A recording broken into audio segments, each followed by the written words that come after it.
Hi friends, நம்ம பழைய இரும்பு கடைக்கு போனால் அங்கே நிறைய மிஷின் இருந்ததுங்க. ஆங்கிள் கிரைண்டர் பார்த்தீங்கன்னா ஒன்று ஒரு பிராண்டுங்க, எல்லாமே நான் பிராண்டாகவே இருந்தது. சரி, இது எதுவுமே நமக்கு சரி வராது, நான் பிராண்டு எடுத்துகிட்டு போயிட்டு அதுக்கு செலவு பண்ணுறதுக்கு நம்ம சும்மாவே இருக்கலாம்னு சொல்லிட்டு எடுத்து பார்த்தேங்க. கடைசியாக பார்க்கும்போது தான் தெரியுது அதில் ஒரு சர்ப்ரைஸுங்க நமக்கு. நீங்களே பாருங்களேன், இந்த மிஷின் தாங்க. என்னடா இது நான் பிராண்டாகவே இருந்தது, இதில் பார்த்தா மக்கிட்டான் போட்டுருக்குது, இது ஒரிஜினலாக டூப்ளிகேட்டான்னு பார்த்தா பக்காவாக ஒரிஜினலுங்க இது. சரி, இதை எடுத்துகிட்டு போய் செலவு பண்ணால் நம்மளுக்கு ஒரு யூஸ்ஃபுல்லாக இருக்கும் அப்படின்றதுக்காக 200 கொடுத்து வாங்கிட்டு வந்துட்டேங்க. வாங்கிட்டு வந்து செக் பண்ணால் ஃபிசிக்கலாக எந்த பிரச்சனையும் இல்லைங்க, மேல் தோற்றத்தில் சூப்பராகவே இருந்ததுங்க. சரி, இப்படியே பார்த்தா நமக்கு தெரியாது, ஓப்பன் பண்ணி பார்த்தா தான் தெரியுன்றதுக்காக நான் ஓப்பன் பண்ண ஸ்டார்ட் பண்ணிட்டேங்க. ஓப்பன் பண்ணி செக் பண்ணும்போது உள்ளேயும் பிரச்சனை இருக்கிற மாதிரியே தெரியலங்க, எல்லாமே நல்லா தான் இருக்குது. சரி, ஒயர் கனெக்ஷன் பண்ணி செக் பண்ணலாம், அதுக்கு முன்னாடி கார்பன் ப்ரஷ்ஷும் செக் பண்ணோம் இல்லையா. சரி, கார்பன் ப்ரஷ்ஷும் செக் பண்ணிவிடுவோம்னு சொல்லிட்டு செக் பண்ணால் கார்பன் ப்ரஷ்ஷு புதுசாகவே இருக்குதுங்க, ஓஇ தாங்க இருக்குது, அதில் வந்ததோடு அப்படியே தான் இருக்குது. ஒயர் கனெக்ஷன் பண்ணிவிட்டு செக் பண்ண தானேங்க தெரியும். சரி, ஒயர் கனெக்ஷன் பண்ணிவிட்டு செக் பண்ணலாம்னு சொல்லிட்டு நான் ஒயர் கனெக்ஷன் பண்ண ஸ்டார்ட் பண்ணிட்டேங்க.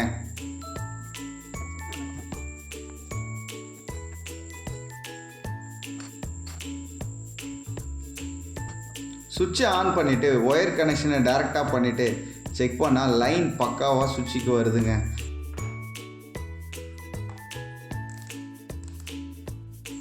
மல்டிமீட்டரை போட்டு கண்டினியூட்டி செக் பண்ணால் தான் நமக்கு தெரியும் சுவிட்சு ஒர்க் ஆகுதா ஒர்க் ஆகலையான்னு சொல்லிட்டு. லைன் ஒயரையும் செக் பண்ணுங்க. ஒயரை செக் பண்ணும்போது ஒயர் பக்காவாக இருக்குங்க. சுவிட்சை செக் பண்ணும்போது சுவிட்சிலேருந்து அவுட்டு போகவே இல்லை. சரி, என்ன இது ரிமூவ் பண்ணி தான் பார்க்கணும் இல்லையா, ரிமூவ் பண்ணி செக் பண்ணலான்னு சொல்லிட்டு சுவிட்சை ரிமூவ் பண்ணுங்க. ரிமூவ் பண்ணிவிட்டு ஷேக் பண்ணால் ஈஸியாக ஷேக் ஆகுது. இந்த மாதிரி ஆகவே கூடாதுங்க, அப்போ சுவிட்சு தான் ப்ராப்ளமாக இருக்கும். நம்ம வேறு சுவிட்சை மாற்றணும் இல்லையா, அதுக்காக இதை ரிமூவ் பண்ண ஸ்டார்ட் பண்ணிட்டேங்க.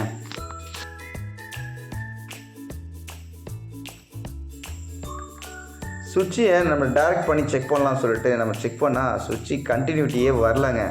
அப்போது சுவிட்சு ப்ராப்ளம்ன்றதுக்கு நமக்கு கன்ஃபார்ம் ஆகிடுச்சு.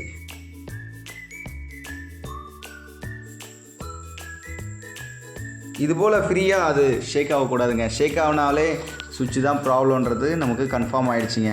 இருந்தாலும் 1க்கு 2 டைம் செக் பண்ணுவோம் அப்படின்றதுக்காக நான் செக் பண்ணேங்க. செக் பண்ணால் கண்டினியூட்டியே வரலங்க. சரி, க்ளீன் பண்ணிவிட்டு நம்ம சுவிட்சை வாங்கின்னு வந்து பக்காவாக மாட்டினா இது ஆன் ஆகுன்ற நம்பிக்கையில் நான் க்ளீன் பண்ண ஸ்டார்ட் பண்ணிட்டேங்க.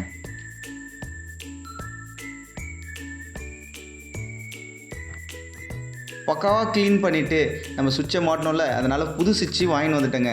இதனுடைய ப்ரைஸு 260 ருபீஸுங்க. ஓஇ தாங்க இது. பக்காவாக இதை ஃபிட் பண்ண ஸ்டார்ட் பண்ணிட்டேங்க. இங்கே பாருங்கள், நான் ஆன் பண்ணுறேன், அது எப்படி ஆன் ஆகுது, இந்த சுவிட்சு எப்படி ஆன் ஆகுது பாருங்களேன் நீங்களே.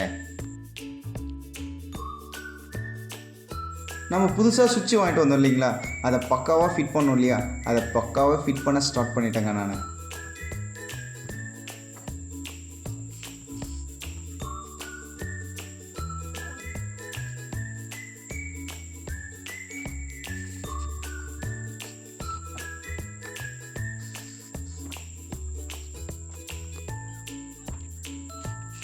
இதுபோல் வீடியோக்களை பார்க்க என்னுடைய சேனலை மறக்காமல் சப்ஸ்கிரைப் பண்ணுங்கள். முடிஞ்சால் பெல் பட்டனை அழுத்துங்க. இது நல்லா இருக்கா நல்லா இல்லையா, இது ஒர்த் இல்லையான்னு கமெண்ட் செக்ஷன்லேயும் சொல்லுங்கள்.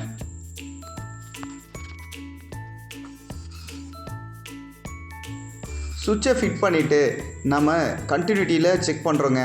எங்கேயாவது ஷார்ட் இருக்கா, இல்லை சுவிட்சிலேருந்து கரெக்டாக லைன் போதா அப்படின்றதுக்காக செக் பண்ணுவோங்க. பக்காவாக எல்லா கனெக்ஷனும் கரெக்டாக இருக்குங்க. ஸோ எந்த பிரச்சனையும் இல்லை. நாம் ஃபுல்லாக ஃபிட் பண்ணிவிட்டு ஆன் பண்ணி பார்க்கலாம்.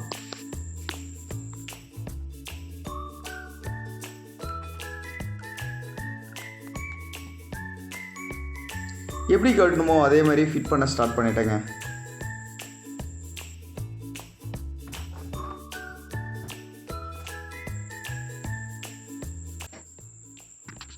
பாருங்கள், ஆன் பண்ண பக்காவாக ஆன் ஆயிடுச்சிங்க. உண்மையாகவே ரொம்ப ஹாப்பிங்க. இது ஒர்த் இல்லையான்னு கமெண்ட் செக்ஷனில் சொல்லுங்கள். தேங்க்ஸ் ஃபார் வாட்சிங். சப்ஸ்கிரைப்.